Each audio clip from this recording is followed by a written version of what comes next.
Hello students, आज फिर से हम करेंगे वही इकोनॉमी के क्वेश्चन। तो ये एमसीक्यूज बेस्ड क्वेश्चन है आपके, जो आपके भी मैं माइक्रो इकोनॉमिक्स यानी कि इकोनॉमिक्स बेसिक से ही आपको करा रही हूँ। इससे पहले मैंने आपको 2 वीडियो करा दी हैं, आप प्लीज़ उनको ज़रूर देखिएगा। अगर आप किसी भी एग्ज़ाम की तैयारी कर रहे हैं जिसमें इकोनॉमी आता है तो आपके लिए काफ़ी ज़्यादा इंपॉर्टेंट है। अगर आप ग्रेजुएशन है, पोस्ट ग्रेजुएशन है की तैयारी कर रहे हैं, या फिर आप कोई भी, ये एक टॉपिक के ऊपर काफ़ी सारे क्वेश्चन इसमें दिए गए हैं, इनको मैं यहाँ पर आपको डिटेल में कराती हूँ डिस्कशन करने के बाद। तो चलिए आज नंबर 8 से स्टार्ट करेंगे। इससे पहले के क्वेश्चन हम कर चुके हैं।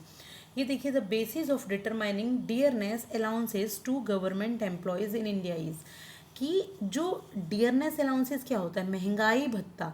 तो महंगाई भत्ता गवर्नमेंट एम्प्लॉयज़ को दिया जाता है, तो उनके क्या बेसिस हैं, किस बेस पर दिया जाता है?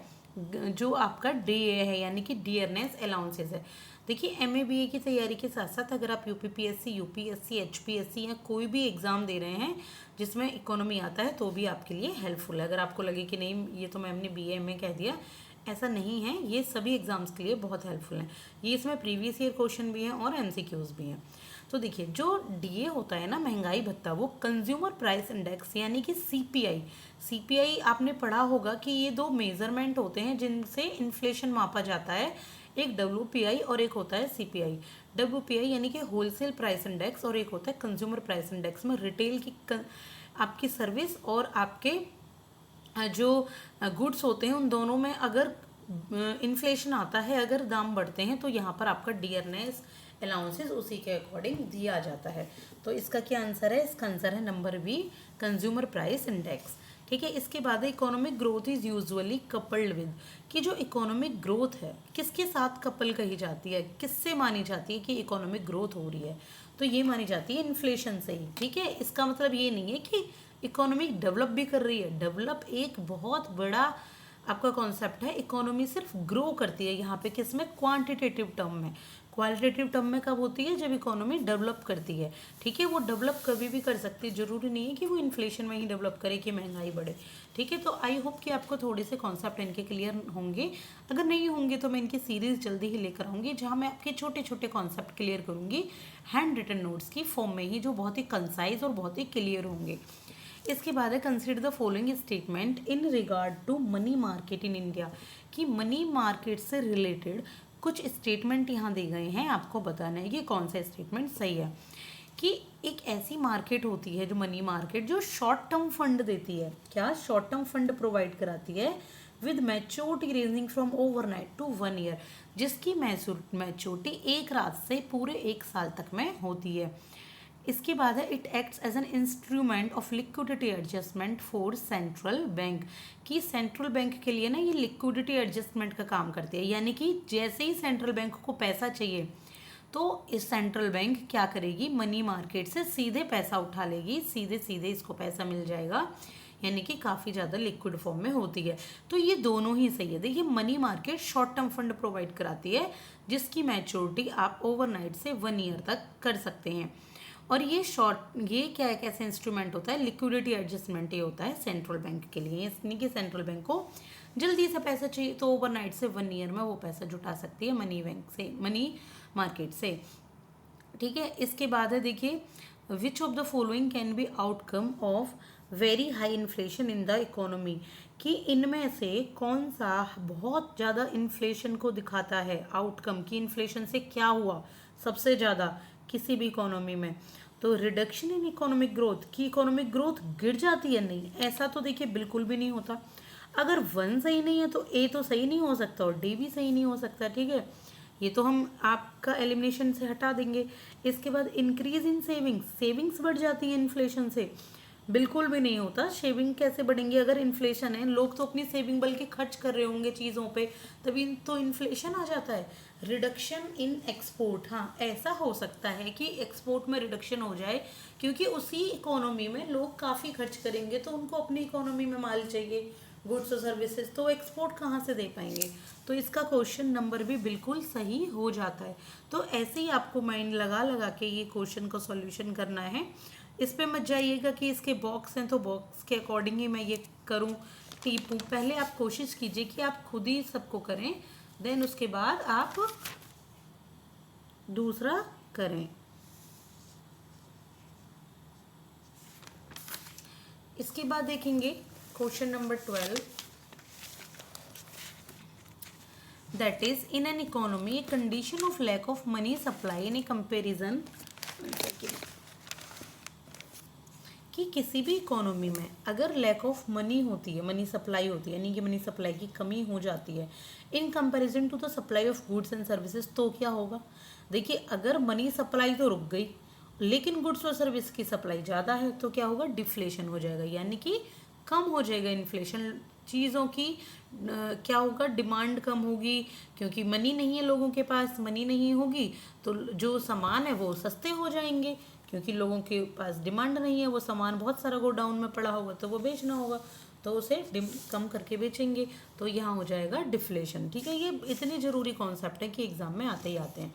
इसके बाद consider the following statement in regard to headline inflation. Headline inflation से रिलेटेड हम यहाँ पर एक स्टेटमेंट पढ़ेंगे और बताएंगे कौन सा सही है।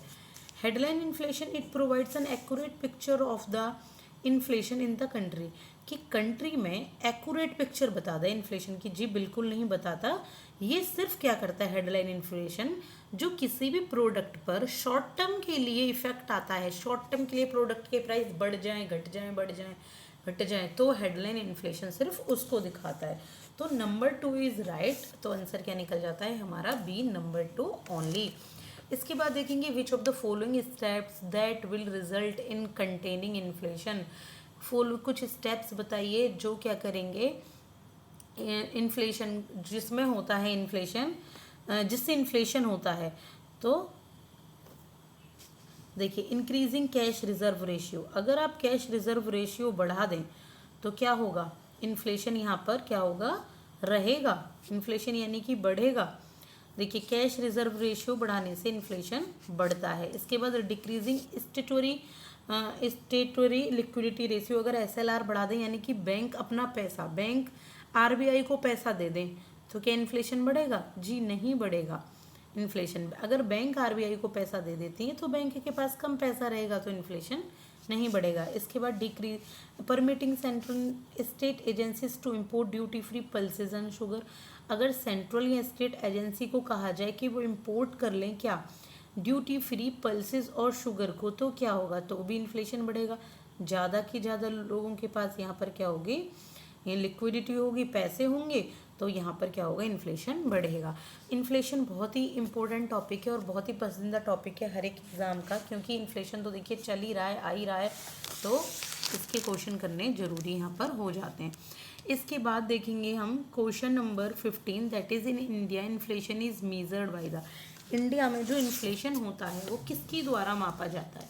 ठीक है, इंडिया में इन्फ्लेशन को किसके द्वारा मापा जाता है? तो ये देखेंगे आप, इंडिया में जो इन्फ्लेशन होता है, अभी मैंने बताया था consumer price index combined, consumer price index के द्वारा मापा जाता है। ठीक है, ये कंबाइंड होता है, इसमें अर्बन और रूरल दोनों ही आता है। इसके बाद कंसिडर द फॉलोइंग स्टेटमेंट, ये देखेंगे हम, inflation benefits the debtors, inflation क्या करता है? डेटर को बेनिफिट देता है। बताइए, बहुत इंपॉर्टेंट क्वेश्चन है कि इन्फ्लेशन से डेटर यानी कि कर्ज लेने वाले को बेनिफिट होता है। Inflation benefits the bond holder, inflation bond holder को बेनिफिट देता है? नहीं, बॉन्ड होल्डर को बेनिफिट नहीं मिलता, इन्फ्लेशन में मिलता है वो डेटर को। कैसे मिलता है क्या? अगर मैं बताऊं, देखिए, आपने किसी से 100 रुपये उधार लिए, किसी दूसरे बंदे ने आपको 100 रुपये दिए, ये एक पर्सन है दैट इज़ गीता, और ये एक दूसरी गर्ल है दैट इज़ रमा। गीता ने रमा से 100 रुपीज़ लिए और 100 रुपीज़ में 1 kg एप्पल आ जाते थे। कब? 2024 में। 2026 में रमा को लौटा दिए इन्होंने 100 रुपये, लेकिन एप्पल तो हो गए 150 पर kg। तो किसको घाटा हुआ? रमा को हुआ ना, पैसे की वैल्यू गिर गई, सामान की वैल्यू बढ़ गई। तो इन्फ्लेशन में डेटर्स को फ़ायदा होता है, उसे तो बस 100 लौटाने हैं ना। रमा की पैसों की वैल्यू 150 हो गई, तो आप समझ रहे होंगे। बॉन्ड होल्डर्स को भी बेनिफिट कभी नहीं देता इन्फ्लेशन, क्योंकि जो बॉन्ड होल्डर्स होते हैं वो बॉन्ड खरीद चुके होते हैं। इन्फ्लेशन बढ़ जाए, बॉन्ड का रेट वही रहता है। ठीक है, तो इसमें कौन सा सही है, इसमें आंसर कौन सा हो जाएगा आपका, नंबर बी 1 ओनली। तो ये बहुत ही इंपॉर्टेंट है ये वाला कॉन्सेप्ट, और बहुत ही इंपॉर्टेंट ये क्वेश्चन है। आप एक बार इस बॉक्स को पोज करके देख सकते हैं। इसके बाद देखेंगे when economic development takes place, जब चलिए ये अब काफ़ी लंबी वीडियो हो जाएगी, हम 9-10 के अराउंड क्वेश्चन कर चुके हैं। आगे मैं नेक्स्ट क्वेश्चन यहीं से मैं आपको नेक्स्ट वीडियो में दूंगी, ठीक है। तो अगर आपको वीडियो पसंद आ रही हो तो प्लीज़ लाइक एंड सब्सक्राइब, और अगर आप किसी भी एग्ज़ाम की तैयारी कर रहे हैं तो प्लीज़, अगर आपको बिल्कुल भी कॉन्सेप्ट क्लियर नहीं हो रहे तो 1 लाइनर की फॉर्म में आप इन्हें नोट्स के फॉर्म में बना सकते हैं, या फिर आप इस तरीके से 1 बार 2 बार प्रैक्टिस कर सकते हैं। अगर आप घटना चक्र भी नहीं है ना आपके पास, तो भी आप इसी बुक में से तैयारी कीजिए, मेरी वीडियो डेली देखिए, तो भी आपके क्लियर हो जाएंगे। इसमें एक टॉपिक के ऊपर बहुत क्वेश्चन है, मुझे नहीं लगता कि इसके अलावा और कोई क्वेश्चन बन पाएगा एक करंट अफेयर को छोड़ के, ठीक है। तो best of luck for your upcoming exams. अगर वीडियो पसंद आई है तो please like and subscribe. Thank you so much.